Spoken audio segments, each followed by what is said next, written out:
So before I share, I just want to say that we're not here to right or wrong each other or good or bad each other, but just to share our experience and how we've overcome it and what we're still doing to maintain it. So the worst thing that has happened to me after being married is that I became a single married woman. I was doing everything alone, the workload was a lot. Despite my husband being there to help, I never felt supported or loved or seen. And that took a toll on my health. My kids at some point definitely felt my tension. And it just wasn't serving us as a family in any way. So that was the worst thing that ever happened to me. Worst thing that happened to me since being married was just the amount of toxic communication that I was met with. Um, uh, you know, I mean, I've been in arguments and stuff before, but I mean, I just never been treated with so much contempt, and because of that, I mean, it did a little bit of psychological damage. And the truth is, I had to grow in order to kind of sort of learn to accept and love that part of my wife because I mean, it was some of the things that she would say to me were just absolutely disrespectful, and and in order to be able to hear those things and hear what the underlying message was, it took a lot of effort. It took a lot of work, but I'd be lying to you if I said it didn't affect my self esteem and kind of the way that I viewed myself. Right? That shook me a little bit, and that was the worst thing that happened to me since we got married. You were saying, I spoke to you with so much contempt and it hurt. Yes. Yeah. I was just thinking how culturally, if I could bring that in, Indian women are just very fierce in general with their communication style and the way they show up. I think that goes back a little bit to patriarchal culture. Women are very suppressed in a lot of ways in India. And even outside of romantic relationships, Indian women just have that fiery, feisty way of communicating because we've had to protect ourselves on the streets from being groped or being touched. Men are like this. We have this automatic like defense or this shield, right? And that just, I think, seeps into all other aspects of our life, whether we want to or not. And then we have to kind of unlearn how to that way of talking and then take on a more respectful, newer way, a kinder way of speaking. But it's not an excuse to behaving that way or speaking to you in that manner. It's just an awareness that I've had to have to know that this is also a cultural thing, definitely in my family. It's my family culture, it's society's culture. And because I've become aware of it, I've had the freedom to choose because now I'm in control, right? And so I've had the freedom to choose that I get to change that versus I don't know what's happening to me. Why is he like not doing this? Or, why does he think I'm yelling at him? Or just being unaware of how I'm showing up for us. And so when I got that awareness, which came with the control to decide, I had to start unlearning harsh communicating with contempt. And then I kind of changed that around, which I'm still working on. But it has shifted. It has definitely shifted. Yeah. Yeah, one of the blessings for our family is just that we've got enough financially that we can actually travel to the other side of the world and go visit your family. So it was kind of an eye opener to see how you and your family communicated with each other. You guys communicate fast and you communicate furious, which is definitely a true statement. Yeah. It being around that allowed me to sort of approach this with a little bit more curiosity, and to sort of kind of come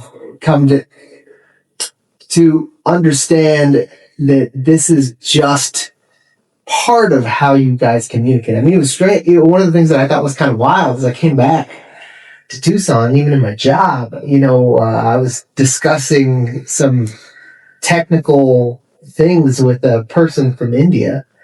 And I noticed that when asked questions about the technical functionality of his subsystem, he also got, his tone was very defensive, and he spoke quickly, and I was just like, oh, so this is just, that's part of it. The thing though, when you were communicating with him, I mean, you would say some really, really just vicious things. I mean, things like, from a personal standpoint, right? And that's not okay. And I mean, in order to sort of help you recognize what you're doing, I would have to walk away from conversations very often. And I would have to just tell you, it's not like I could just walk off and be like, peace, I'm out. I would just tell you, I would say stuff like, look, you're obviously not ready to talk about this yet, so I'm going to step away and take some space. And because you were so fired up and so riled up, I mean, you would attack even then. You'd be like, oh, you can't just walk away from this. And I would be like, yes, I can, and I'm gonna, because I don't deserve to be treated like this. Yeah, I might have left my shorts on the floor or whatever, but I mean, I don't deserve to be treated like this. Okay, I'm still a person. So yeah, man, we both have growth to do, right? And I have to continue to sit and stand my ground and tell you, hey, you can't treat me this way. Yeah. How has that helped you grow in our marriage, though? Realizing this for yourself, what shifted in you for us to change this dynamic that we have? Well, the biggest things that I think it shifted are just that it's, from a personal standpoint, I've struggled with being able to really communicate what my needs are, and learning to communicate those needs has helped me to let you know that, hey, you can't treat me a certain way, right? And that shift came from a place of, I could sense the upsetness and the anger coming from you, right? And if that wasn't there, how else would I have known that I needed to do something about it? Some is both a blessing and a curse. Sucks to have to go through something like that. But at the same time, if how can you heal? How would your body heal if you don't even know that there's pain? Yeah. Right? There's a saying out there, or there's a belief that a woman's anger is a reflection of a man's inaction in a marriage. And I feel like that was very much our dynamic. My anger match your level of inaction in the house in many ways. I would agree with that statement. But even if you're angry at someone, I'm not saying it's not okay to communicate with contempt. Correct. The behavior was not okay, but the feeling and the intensity of my anger matched. So for you, the lesson is, how do you express yourself without resorting to that almost violent language, right? But an attack and hurts and painful. And I've told you many times that even though I know I didn't show up for 7 years of our marriage, even paradigm, I had to 8 years. But who's counting? Stop that shit. Not good for us. But I apologize profusely. I own that. And I'm going to own it for the rest of my life, right? That there were 8 years where I wasn't picking up my half of the emotional load, right? And I just wasn't. And I'm sorry. And I'm never going to let that shit happen again. All right, I might slip a day here or two, but 90% of the time I'm gonna be here. I'm thinking about when this is done. Slip out of my mouth, but I will catch myself, and I'll always repair. I think also what's important is that the way we repair when we do hurt each other or we don't show up for each other. And so I'm gonna say I'm sorry that I didn't show up for those 8 years, and I know it hurt you, and it felt like shit on my end, and I promise that going forward, that I'm gonna be there, babe. I got you. So the other thing, are you gonna cry? Are you gonna cry? You're crying. The other thing I wanted to say was, so the first part was, there's a belief out there that the woman's anger is a reflection of the man's inaction, like the woman's emotions. The other thing I was thinking of is, as feminine, masculine in a marriage, we all have it within ourselves. But also, if I do not create this space, give you the space physically to step in and do the things, because I'm such an overworker and I want it do all the things and take care of everyone, where no one has to do anything at the end of the day, but I'm the one who's burnt out. Excuse me. So that is also very cultural. And I have to say it's a Mexican and Indian culture thing where women are made to serve constantly and the men get to sit back. And so from a young age, women like me in Indian culture, and I'm sure in your culture, that you've seen in your family growing up, I guess. Women are just constantly working and the men get to sit, watch TV, have a drink. They're talking to their friends. But the women are always in the kitchen doing the work, setting the table, washing the dishes, cleaning up, right? When the women are cleaning up in the kitchen, the men go out for a cigar and whiskey, right? And so, at least that's what it was in my culture also. It is like that in my culture. The difference being is I've come from a family that's been blessed financially and we've had extra help to give us that support. But the point being is, I digress. The point being is, in our marriage, in this dynamic, I've had to make that space for you to step in, and that has required so much of surrendering to trust you because I couldn't trust that you would sweep and mop like I would, or if we would get the job done, or the dishes taken care of to the point where I didn't need to redo what you did, or clean the bathroom and I didn't need to go and then redo the whole thing. That kind of surrender had to come from God. It's really a lot coming from the culture I've come from, which is also very much Mexican culture. It's third world culture. Third world culture is so much more patriarchal than anywhere else. Or at least the rigidity of patriarchy is very present. It's very present. And so what I've learned to help our dynamic is to create that space for you to step in. And once I did that, once I was able to trust you, and when you did step in, I like the balloon popped, the pressure released. Your bum finally relaxed. Butthole relaxed. Your butthole finally unclenched. But it took some work, and that surrendering and trust that came from me was because you actually did step in, but it took 8 years for that to happen. And if you were never going to step in, I don't think this marriage would have worked for me. I was ready. I was at my end, right? I was at my last straw. And I couldn't handle it. And having a third baby on the way at the time, I was like, this is not going to work. I cannot manage a whole other human being and all the things, right? And so I think even that kind of jolted you awake to some extent. And you decided to step in the time that you did. And it's worked. It's helped us. And I love that we've stuck it out to help each other. We chose each other every day, even though it was so rough, because we were still learning each other in so many ways. And we chose to stay with each other through the whole thing till we figured it out. So that's not easy. Patience, the waiting, and that whole thing, and it's a lot. But I just wanted to hit on that point that I had to make the space for you to step in, and that required a trusting of me and myself that I didn't have. Yeah. I couldn't trust myself to trust you to do the work.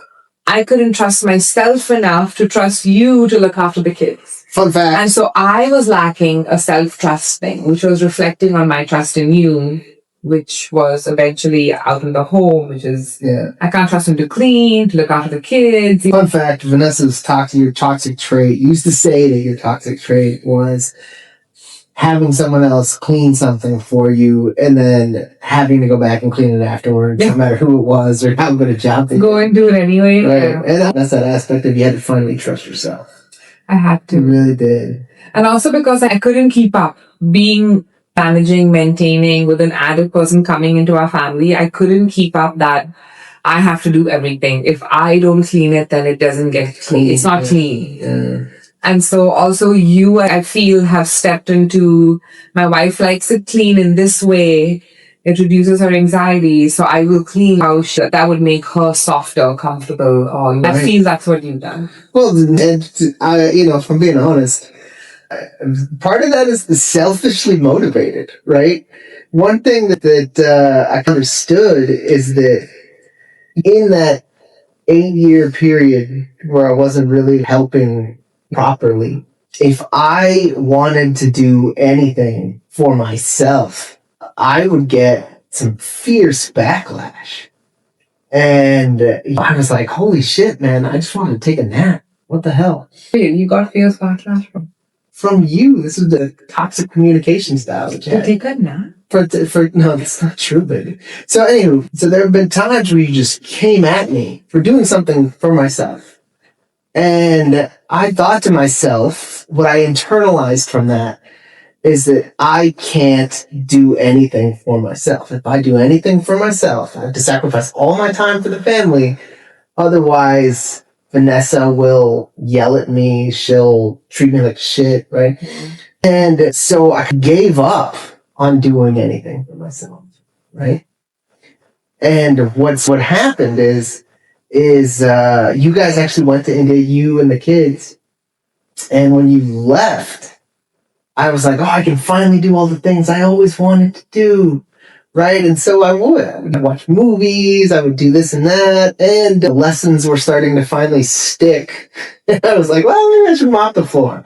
Yeah, maybe I should do some sweeping. Let's do some dishes. And I was taking care of the house, and I was still doing things for myself. And I thought to myself, wow, man, this is wild. I have to wait until Vanessa's out of town to actually do things I want to do. Mm. And I thought to myself, that's insane. Mm. Why do I have to wait for you to leave town to be able to have any time to myself? And I came to the conclusion that it shouldn't be like that. That's not okay, right? I need to be able to say, hey, girl, I'm going to go to the movies. But at the same time, it's not fair to go to the movies when there's no dinner, the house is a mess. How do you just leave everything and say, bye, good luck? And so to have more time for myself, I wanted to start putting systems together. Hey, always do the dishes, make sure you do dinner, shower the kids, right? And then I would take time for myself if the kids were in bed. I'd be like, all right, girl, I'm going to go hang out with my boy. Absolutely. I think that goes back to that whole nap statement you made where I would get upset that you would take a nap. But it's not, because it wasn't the nap. So you would take the nap, but you would leave the whole house a mess. Nothing was clean. The kids had to see you. Of course you were pissed. When you were allowed to nap. And so for me, that was, okay, so I have to do everything. I'm not sleeping in the night, but you get this time to go nap versus setting this up. Because I know for most moms, when they have to leave the house on a job or work, they will set the whole thing up for the father to be successful, to take care of the kids, right? They will do the schedule, they will do the food, they will prep the milk, they will tell you what play dates they have, what class they have. So that dad just has to go and execute all the things. And when it comes to the dad's turn to do that for the mothers to be successful, that's lacking massively in society in general, not just us. But it was also lacking with us. You didn't come with that knowledge, you didn't come with that understanding or that learning from your life. And so you had to learn it. Yeah. And it had to be taught to you that you need to also set me up for success. You can't just have your nap or your movie time with your friends if you haven't set me up, me and the kids up for success, for the evening, for the day, afternoon, morning, whatever it is. And that comes from just learning that a household is a system, right? Coming up with a household is a system. Once you understand what the outputs need to be, then you just create inputs, right? Inputs are kids asleep and in bed by 8 o'clock. Right? Output is, so what do? So you make sure the kids have food, you make sure the kitchen is clean, you make sure all the stuff is done, right? And once you just understand that, then you just run it. And the thing that's nice, right, is you were the only person who was thinking like that back in the day, but it's nice now that we're both on the same page with that. Yes, it took you 8 years to get there, because this is also tying back to that cultural piece where men didn't do that. Men never needed to do that, especially in our cultures, in Mexican even culture. in your household, right? None of that was ever modeled for you. The men don't ever do anything. Right? In Indian culture, every home, in my house, it's the women that are overworked. Specifically in our two situations, neither of us have seen that modeled. So if I would have grown up in a house where that was modeled for me for 40 years or whatever, it probably would have just shown up like that.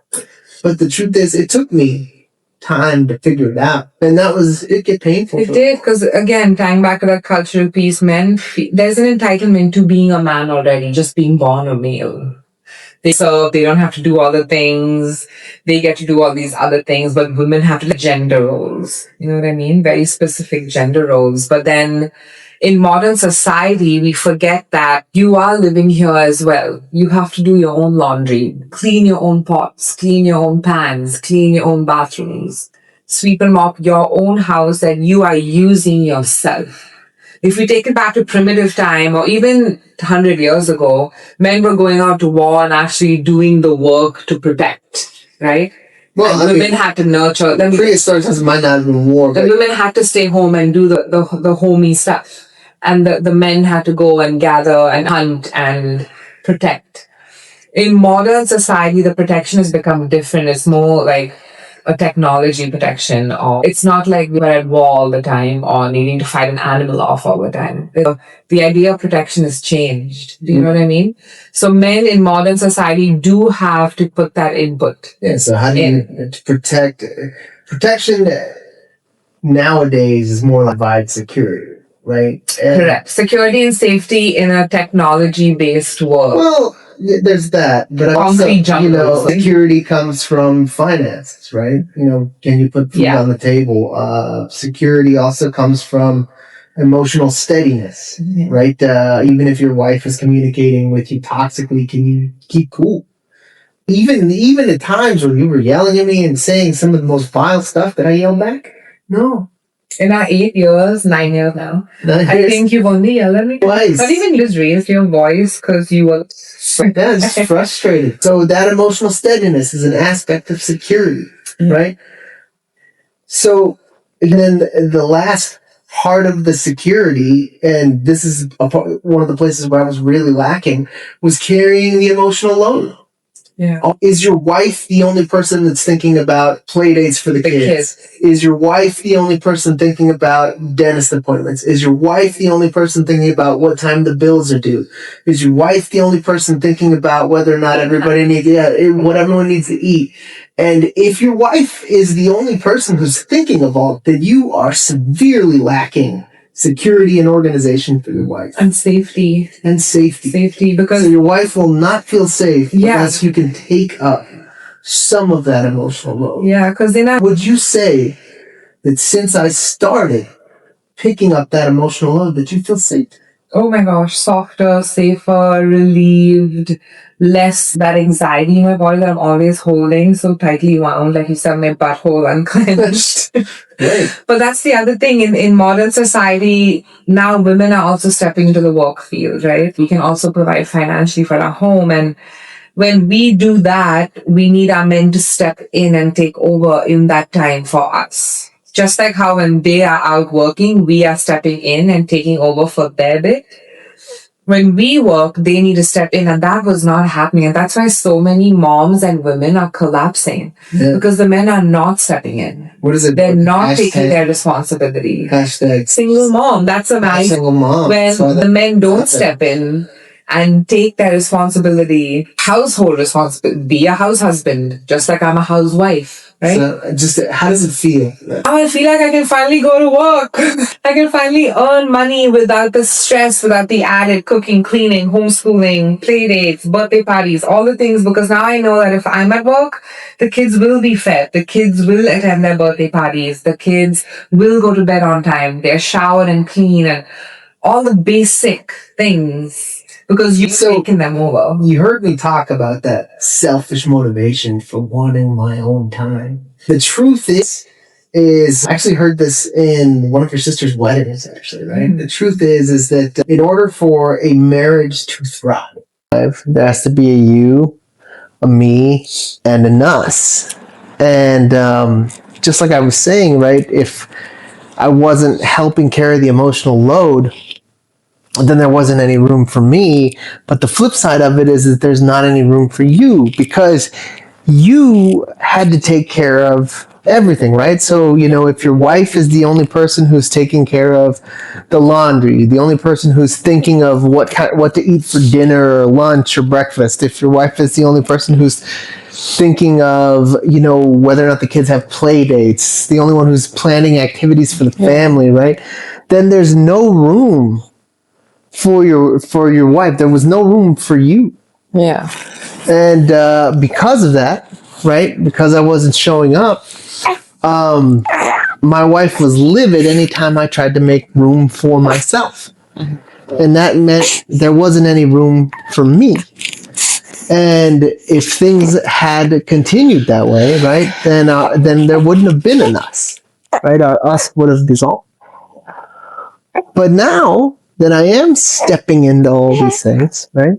Now that I've stepped up, now there's room.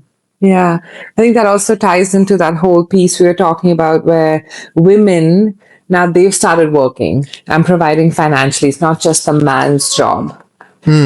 Back in prehistoric time or even 100 years, it was the man's job to protect and provide and completely be out of the house the whole day. And it was the women's role to gather, nurture, have all the things in the house. But over time, things have changed, and now women want to step out of that role as well. And what's made it hard for women is that men don't step in to lift their weight of the load. Everything's still kept to the women, put on the women, and they have to go work now, and they want to go after their dreams now. And so there's no bridge between that gap, right? And it showed in our relationship because I wanted to start working and I was taking care of everything and homeschooling and birthday parties and dinners, lunches, sleep Right. time, showers. And so when you started stepping in, because you live in this home too, you were doing your laundry as well. You were sweeping and mopping the home you use as well, right? And so you had to, I feel, step down from that entitlement men have had over the centuries and millennia and understand that in modern society functioning, men and women have to carry the load almost equally if both want to work. If the woman wants to go after her dreams, her partner should step in, right? He must Unless that step partner in. doesn't care about the wife's Unless the dreams. and then the marriage doesn't And work. then the marriage won't work out. But And the truth is, so- I mean, like you were saying about the security, right?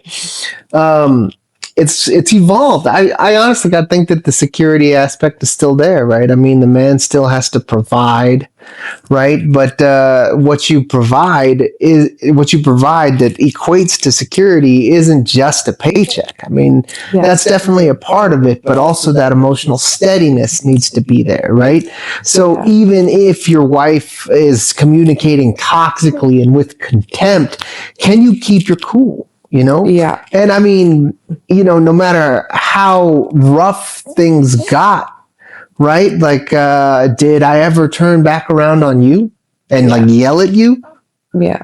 No, right? Yeah, with that same thing, I never stopped doing things in the house, even though things got rough. You and didn't so yell I'm- back at me. I Right. didn't stop functioning. Of course I still not. held everything Of course together. not. Of course not. But in order to provide the security and to step into a leadership role in the house, the security comes from emotional steadiness. It comes from providing financially, even if the woman wants to go out and find financial stuff, absolutely. But it also comes from the third aspect, and that this is someplace that I was lacking, was that you also have to carry the emotional weight. If you're not carrying that Provide the emotional load, safety. if you're not helping plan dinners, if you're not helping with the kids' activities, then you're not providing that security, right? And it feels good to say that I'm finally doing that, right? And how does that make you feel? Knowing that you've got... I feel relaxed and safe and soft, and I don't think I have yelled at you in a long time. It's true. And I don't think you've stepped out of your role either in this whole year. because you've really shown up for all of us, not just me. And because you've shown up for me, I'm able to take care of everything else more effectively, or, you know? I would say it's even brought us closer together. I don't know about you, but I feel It closer has. We are to so much you more now. connected. We, even if we don't talk for the whole day, we'll meet at the end of the night and we'll still be on, and our That's right. connection is We'll there. do our 15-minute dates, right? We'll do our We'll 15-minute dance. date night. So we'll dance. So, you know, it's always on. There's a simmer. It's Right. like a low simmer in the Simmer. background all the The time, which yeah. is so great to have. And so this is a heavy topic, and there's so many layers to this. And so over time, we're going to break it down in more videos, because this is a massive topic. It includes cultural, society's culture, family culture, and then individually how our partnership culture has evolved. And so this dynamic will keep changing, and we're so happy that we get to share this with you. We're coming from a place of not wanting to lecture or give advice, but we're just sharing. So, in the hope that it will help whoever's listening feel less alone. That's our main goal, our main mission. We're not professional therapists or psychologists. We're just plainly sharing all our lessons we've learned in our life. Yeah, just understand that you're and not how much it's helped us. right. A lot of times going through this journey, you might think to yourself, well, I'm probably the only human in existence to ever go through, but that's not true, man. Yeah, it's never true. There have been countless numbers of people who have gone through this and come out the other end better for it. And, we hopefully you can leverage our experience and help yourself through some of these things as well. So feel free to, ask a question in the comments. Like, subscribe, follow. And we'll see you on the next one. Yeah.